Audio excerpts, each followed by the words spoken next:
Hello friends, welcome to Biotech Sapiens. Basically in today's video I will discuss about IIT JAM.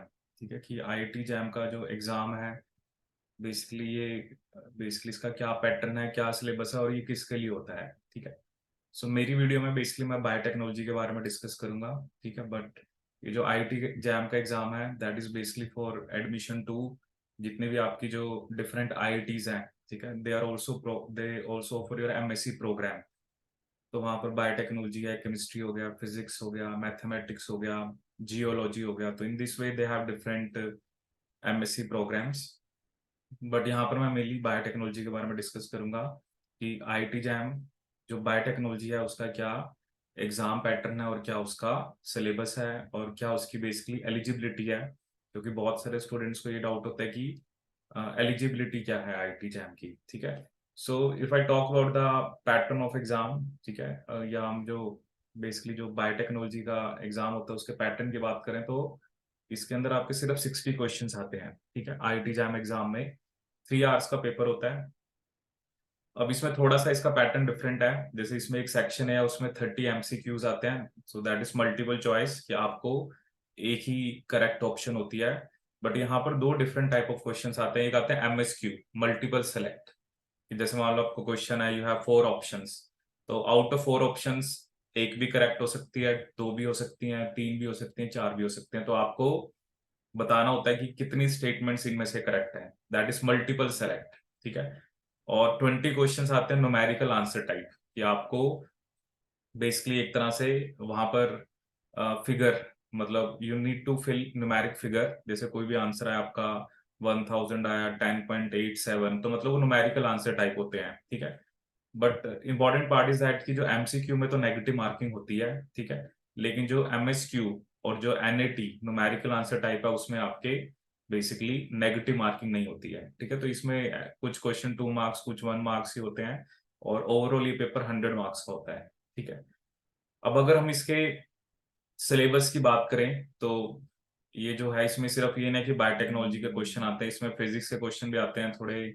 Basic chemistry भी आती है, mathematics भी आती है। ठीक है, वो जनरली +2 लेवल का ही होता है, बट ज्यादा भी क्वेश्चंस नहीं होते, बट स्टिल थोड़ा बहुत हमें बेसिक फिजिक्स, केमिस्ट्री, मैथमेटिक्स आना चाहिए। मेजर आपका बायोटेक्नोलॉजी आता है। ठीक है, मतलब जो वेटेज है, वेटेज के हिसाब से 44% बायोटेक्नोलॉजी है, 20% मैथमेटिक्स है, 18% फिजिक्स एंड 18% केमिस्ट्री। ठीक है, बट यह है कि इनके ऊपर बेसिकली थोड़ा बहुत बेसिक जो फिजिक्स, केमिस्ट्री, कुछ इंपॉर्टेंट टॉपिक्स हमें कवर करने होते हैं जो इनके ऊपर आते हैं। ठीक है, क्योंकि बहुत सारे स्टूडेंट्स होते हैं ना कि इसमें फिजिक्स आ रही है, केमिस्ट्री आ रही है, मैथ्स आ रही है, और अब +2 का बच्चा जो है उसने तो जो मेडिकल बैकग्राउंड का है, तो मैथ्स तो चलो मोस्ट ऑफ द स्टूडेंट्स ने नहीं पढ़ा होता, क्योंकि मेडिकल बैकग्राउंड में हम मैथ्स नहीं पढ़ते।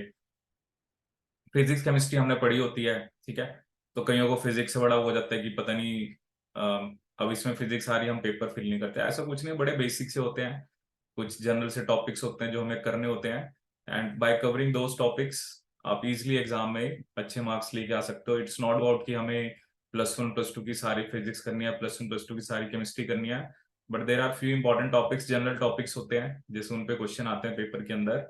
और ये नहीं कि बहुत टिपिकल फिजिक्स केमिस्ट्री आती है, बेसिक आती है। ठीक है, ये कोई कॉम्प्लिकेटेड या बहुत ज्यादा कॉम्प्लिकेटेड कैलकुलेशन वाला नहीं आता। फिर एक मैथ्स का होता है। ठीक है, चलिए थोड़ा बहुत इसमें बेसिक मैथ्स पढ़ना होता है। ठीक है, देखो क्या होता है ना, जो एग्जाम का पैटर्न है you need to prepare according to that. You can't like say कि मतलब for a competitive exam you need to come out of your comfortable zone. अगर आप ये सोचते रहोगे कि मैंने मैथ्स इसमें आता तो मैं तो ना करूं, चलो मैं I use to go for many like seminars also, तो this is one of the main question, sir हमने मैथ्स तो पढ़ा नहीं है। तो बेसिकली 100 मार्क्स का पेपर है, चलो मैं इसमें से क्या भी दूं आपको, 10 12 नंबर या 15 नंबर का मैथ्स भी आ रहा है, तब भी 85 मार्क्स। तो ये तो एक ऐसा पेपर होता है कि if you manage to score basically around 60 65 marks, तो you will get a very good rank. तो वो बेसिकली डिपेंड करता है।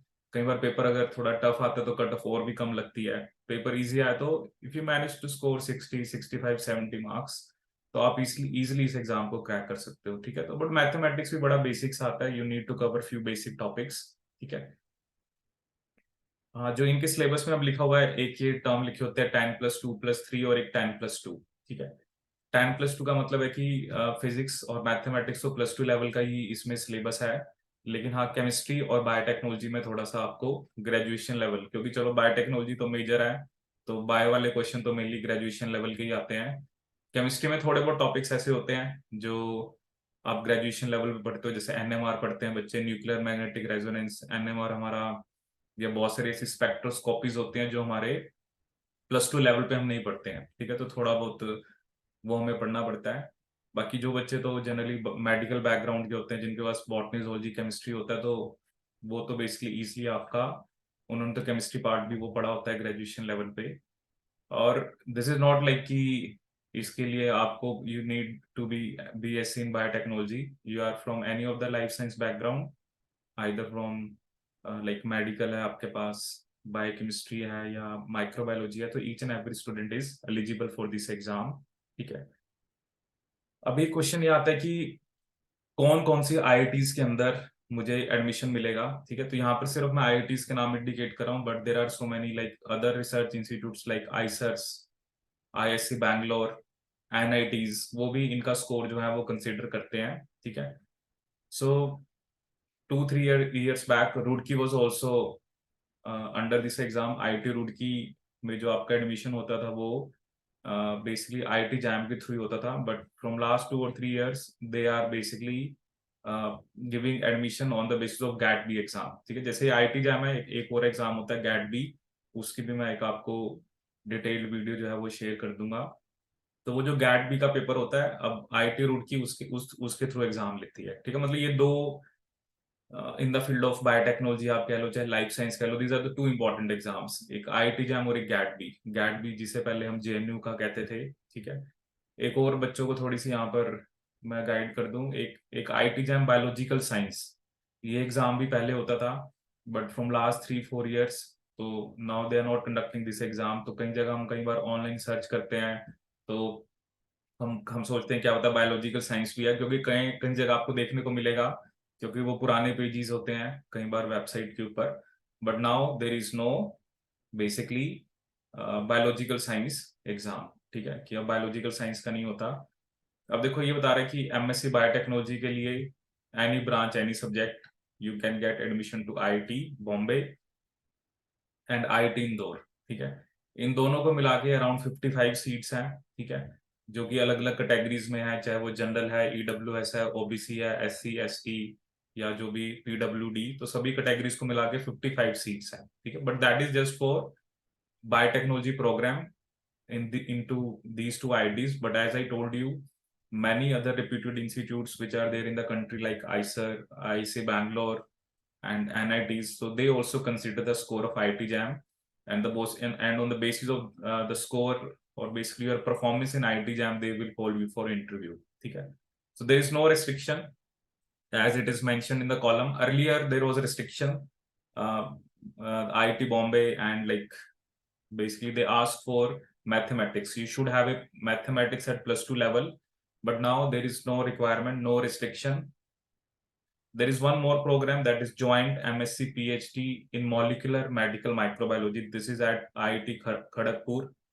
So you can see कि कोई भी bachelor degree with major in any of the following discipline of biological science with chemistry as ancillary subject, ठीक है। जितने भी मेडिकल स्टूडेंट्स हैं, ये सब कोई भी सब्जेक्ट कॉम्बिनेशन हो सकता है, और इसके लिए भी +2 लेवल पे कोई रिस्ट्रिक्शन नहीं है, ठीक है। मतलब this is a particular MSc PhD in medical molecular और मॉलिक्यूलर मेडिकल माइक्रोबायोलॉजी, ठीक है।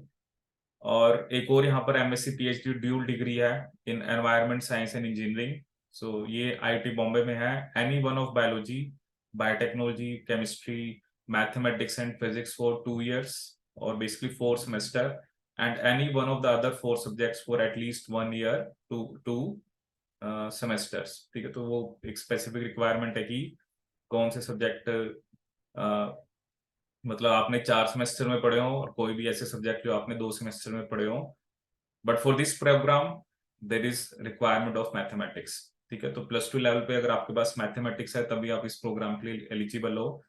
अब कई बार बच्चों को ये भी डाउट होता है, I got one of the inquiry like कि क्योंकि ये आप पुराना देखोगे तो आपको मैथमेटिक्स देखने को मिलेगा बॉम्बे रुड़की के लिए भी या इंदौर के लिए भी। रुड़की तो चलो अब आउट हो चुका है इसमें से। सो अब किसी ने मेडिकल करा, अब जैसे मैथमेटिक्स रिक्वायरमेंट है, ठीक है, तो आप आफ्टर +2 या जब भी आप ग्रेजुएशन फर्स्ट ईयर में हो, सेकंड थर्ड ईयर में भी, यू कैन, जो आप मैथ्स का पेपर है अगर आप देना चाहते हो, ठीक है, तो आप एडिशनल पेपर दे सकते हो from any of the recognized board. All the boards of India, basically जितने भी स्टेट बोर्ड्स हैं, सीबीएसई है, सब recognized हैं। कई बार बच्चा होता है कि I have done my +2 from CBSE, so could I give exam from Punjab board or Haryana board or Himachal board or any other open university, open school, so you can give mathematics exam and basically आप उसके basis पे you can get admission, ठीक है। I still remember, I think it was 2016 or 17, तो I we have so many students who were preparing with us for IIT JAM.